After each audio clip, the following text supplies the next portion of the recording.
Hi there, this is Jonathan Ginsberg. I'm a Social Security disability attorney, and today I'd like to talk to you about Social Security disability and long-term disability. I frequently get calls from people who are either receiving long-term disability and are now applying for Social Security disability, or who are people who are applying for both at the same time. They want to know about offsets and having to repay back lump sums and all that type of stuff. So let me try to clarify. This can be a little confusing, so bear with me, but let me try to quantify it for as best I can. First of all, the two different types of disability programs are very, very different. Social Security is a governmental disability program, meaning that the federal government has set out standards for disability. In the case of Social Security disability, the definition of disability is the inability to engage in substantial gainful activity because of a medically determinable condition or conditions that has lasted or is expected to last 12 consecutive months or result in death. And basically, in layman's terms, what that means is you are disabled if you have a long-term serious medical problem that leaves you unable to perform even a simple entry-level unskilled type of job. So it's not about whether you could perform your past work, it's could you do anything at all? Could you be a greeter at Walmart? Could you pack items in a box all day long? It doesn't matter that you'd be bored out of your mind. It doesn't matter that you wouldn't make enough money. It's could you perform a simple entry-level job 8 hours a day, 5 days a week? By contrast, long-term disability policies, because they're created by private companies, set their own definitions of disability. And that's going to really depend on the insurance company. Some insurance companies have something called own occupation, which means you are disabled if you cannot do the tasks of your own occupation. So if you, let's say, for example, your job required you to climb stairs or ladders and you had some sort of a back problem or knee problem or ankle problem, you might be disabled from that, even if you could do other things. Other policies say own occupation for 1 year or 2 years, but then after 2 years, you have to show you can't do anything at all, which is more like Social Security disability. Other policies, and this is very common, have a limit, typically 2 years, on mental health disabilities. So let's say that you are claiming disability for a long-term policy based on depression or anxiety.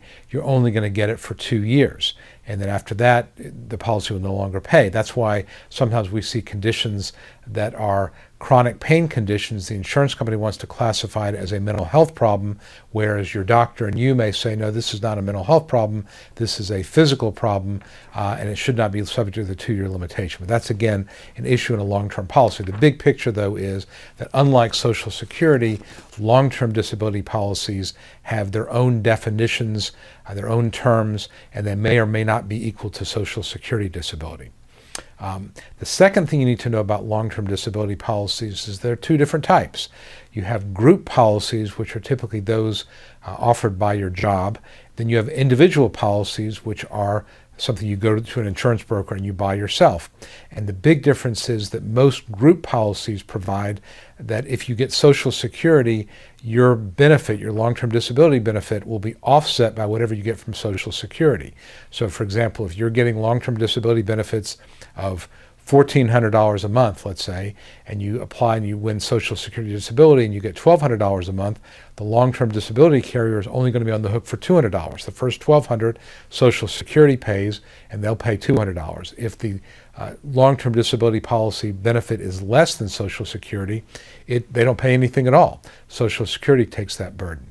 And this is where the repayment issue comes in, because many long-term policies require you to repay them any lump sum benefit you got from Social Security for any time period that you also got long-term. So in other words, if you started getting long-term disability a year and a half ago and you apply for Social Security disability and you get back benefits going back 2 years, for that year and a half that you got long-term, the long-term disability carrier will say, okay, pay us back the benefit, the lump sum for what we paid you, because they're going to say, and their argument is, the policy premium we charged you assumed you were going to apply for Social Security, and we built in to our actuarial tables and our premium schedules the fact that Social Security would be there. I have many people that I talk to, they get really upset. They go through the whole Social Security disability process and they get a lump sum, they get $15,000, $20,000, $30,000, and before they can do anything with it, they get a letter from the long-term disability carrier saying, we want you to send us that money. Otherwise, we're either going to sue you or we're going to stop providing any other kind of benefit that you may be getting through this company. It gets people very upset, but you need to know going in, if you've got a group policy, there's a good chance there's going to be this offset, and there's a good chance they're going to want your lump sum. In a private policy where you go to an insurance company directly, there's no group policy through your employer, usually we do not see these offsets. So you can double dip, as it were, get both long-term disability as well as Social Security disability. So it really depends on the type of policy you have as to whether or not there's going to be double dipping applied.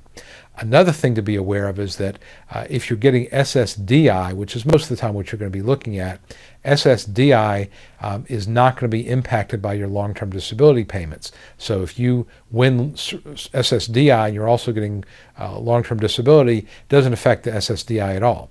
Because again, Ssdi is looking at earnings you're getting from a job, but passive earnings, passive money is not going to serve as an offset.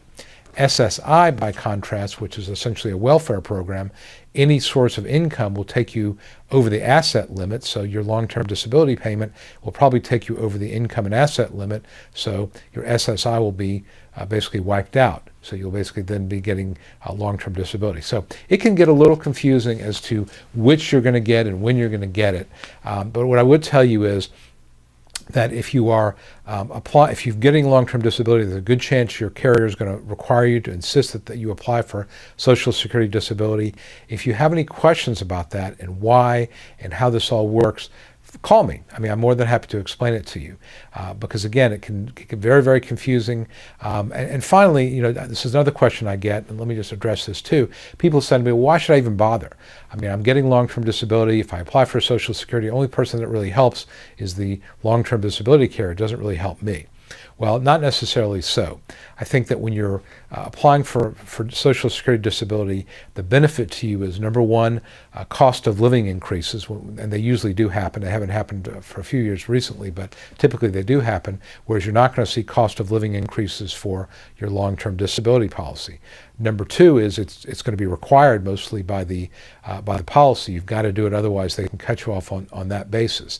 Number three is, and this is probably the most important thing, is long-term disability is much more aggressive, at least at this point, than Social Security when it comes to trying to get you off benefits. They'll cut you off for any number of reasons, and you got to fight to stay back on. Social Security, while they're making more of an effort to get people off the disability rolls, they're not nearly as aggressive as long-term disability carriers. So if you have Social Security disability in the background and your long-term disability carrier cuts you off, Social Security is probably not going to go away, whereas long-term will. And of course, as I mentioned earlier, you may get long-term disability with an easier standard, your own occupation, versus Social Security, which is every occupation.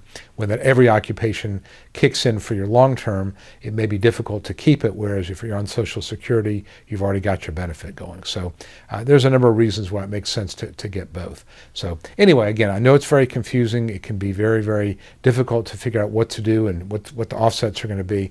That's where an attorney like me can come into play. I've done both long-term disability appeals as well as, of course, Social Security disability appeals, and I can advise you about what this is all going to mean if you win, if you don't win Social Security, and also what happens if long-term tries to cut you off. So anyway, I realize I went over a lot of stuff very quickly. Feel free to contact me if you have any questions. If you found it helpful, please give it a thumbs up on YouTube, like it on Facebook, and please let me know again if you have any questions. This is Jonathan Ginsberg. I'm wishing you well. Thanks a lot.